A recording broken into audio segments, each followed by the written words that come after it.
Break the conditioning, break the chain.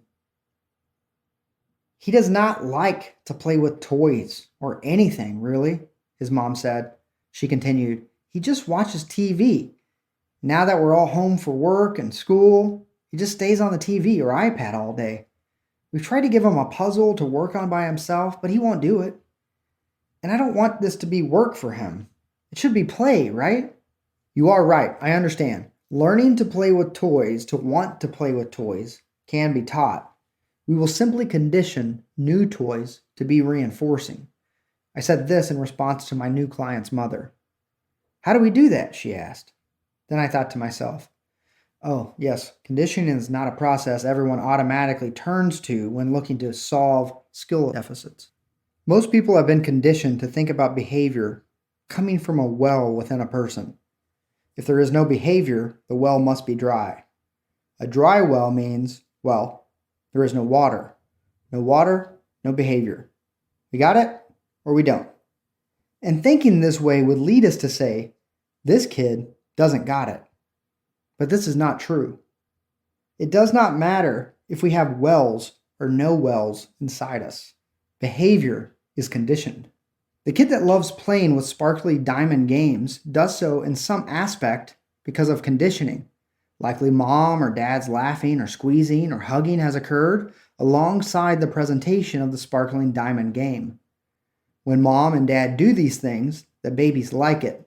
And when mom and dad do these things around other stuff, like toys, then part of the parent's souls get trapped in the toys and haunt the kid for the rest of his life. No, that does not happen.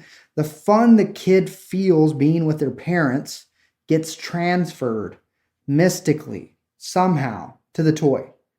It's like the opposite of spiders. Every time I was around a spider as a child, my mom would scream and grab me. And as a result, I don't want to play with spiders. Instead, when I see a spider, I grab myself and scream. MJ style. Steve Irwin's children, by contrast, play with spiders as if they were sparkly diamond games. The process of conditioning one thing with another is called pairing. Not that shit of connecting your phone to your TV. No, that's just excessive streaming.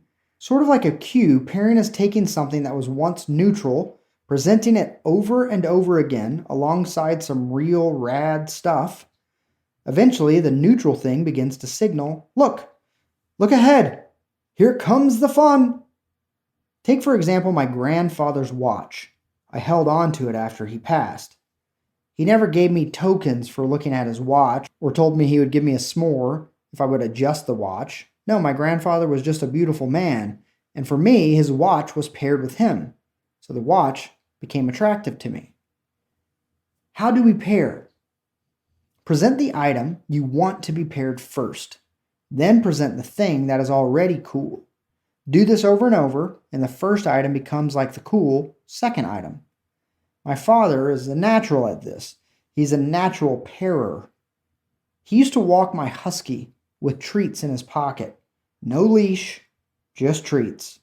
Eventually, my father had become the treat itself to my husky, and she would follow him everywhere, with or without the dog biscuits. Many of the chains that exist in our day-to-day have become conditioned through pairing. Unfortunately, some of these are unwanted but live on anyway. When I was married, and long after I was divorced, I drank too often. Almost everything was paired with drinking. Dinner, drinking. Relax, drinking. Days that end in Y, drinking. Standing on the planet, you guessed it, drinking. I'm confident that my drinking behavior was initially reinforced because it distracted me from feeling like, I do not think this relationship is working. Or, breaking up is so mean. Maybe it's better to play it nice and stick it out. However, long after I was divorced, like 3 or 4 years long, drinking was still occurring too often. The overly simplistic way to think of this was just to call me an addict or a matchbox. But this label could not have helped with predicting or controlling my drinking behavior. I would still want to drink when I found myself in similar situations to those mentioned above, And when I tried to stop or procrastinate my drinking behavior, random contexts such as getting off work, hanging out with family or friends, or waking up on a Saturday became what a virgin with a garlic necklace is to a vampire. I was drawn to and repulsed by these contexts. Here's the real solution.